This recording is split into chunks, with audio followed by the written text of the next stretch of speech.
حضرت عبداللہ ابن عباس رضی اللہ تعالیٰ عنہ سے مروی ایک روایت ہے، میں ایک دن حضور کے پیچھے بیٹھا ہوا تھا، سواری میں حضور کا ردیف تھا، تو حضور نے فرمایا، اے بیٹے، اے لڑکے، میں تجھے کچھ کلمات سکھاتا ہوں، تو اللہ کے حقوق کا خیال رکھ تو وہ تیری حفاظت فرمائے گا۔ تو اللہ تعالیٰ جل شانہ کے احکام کی حفاظت کر، تو اسے اپنے سامنے پائے گا۔ اذا سألت فاسأل اللہ، جب سوال کرے تو اللہ سے ہی سوال کرے، اللہ سے مانگنے کا مزاج پیدا کر لیں کہ فرمایا تمہارے جوتے کا تسمہ بھی ٹوٹ جائے تو وہ بھی اللہ سے مانگو۔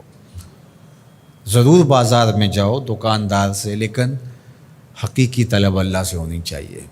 بات بات پہ اللہ سے سوال کرو، بڑی سے بڑی چیز بھی اس سے مانگو، چھوٹی سے چھوٹی چیز بھی اسی سے طلب کرو۔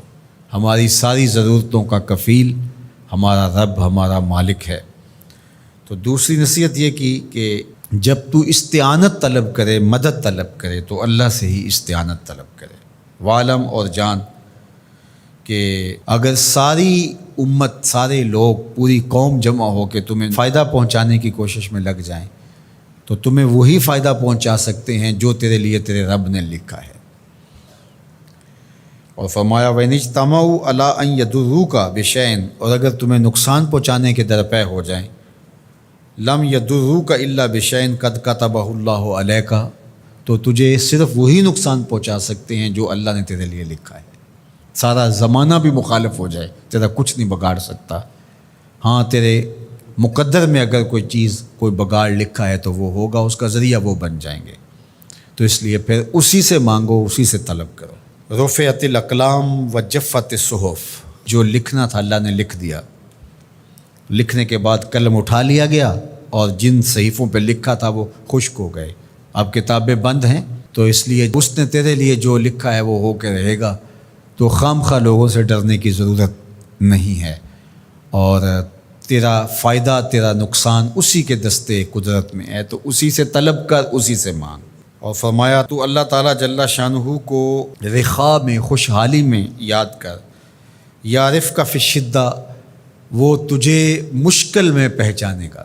یعنی جو شخص خوشحالی کے دور میں اس کے پاس دولت ہے، صحت ہے، تو اللہ تعالیٰ کو فراموش نہیں کرتا، اللہ اس کی بدحالی کے زمانے میں اس کو فراموش نہیں کرتا۔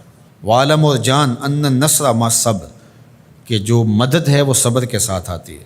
وان الفرج مع الکرب، اور کشادگی جو ہے وہ مشکل کے ساتھ آتی ہے۔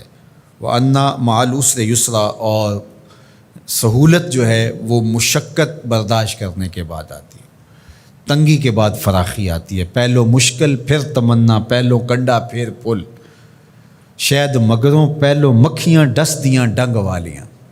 تو یہ سب ہوتا ہے، مشکلات، تکلیفیں، آلام، مصائب، ان سب سے گزر کر کے آسانیاں آتی ہیں۔ خود حضور کی زندگی دیکھ لیجئے، مدنی زندگی مکی زندگی کے گزرنے کے بعد، طائف کے مراحل کو طے کرنے کے بعد آتی۔ تو ہم ڈائریکٹ اگر چاہیں مکی زندگی کو اختیار کیے بغیر اور طائف کی مشکلات اور سنگلاخ راستوں سے گزرے بغیر مدنی برکتیں حاصل کرنا، تو وہ نہیں پا سکتے۔ تو یہ اللہ تعالیٰ نے ایک نظام رکھا ہوا ہے۔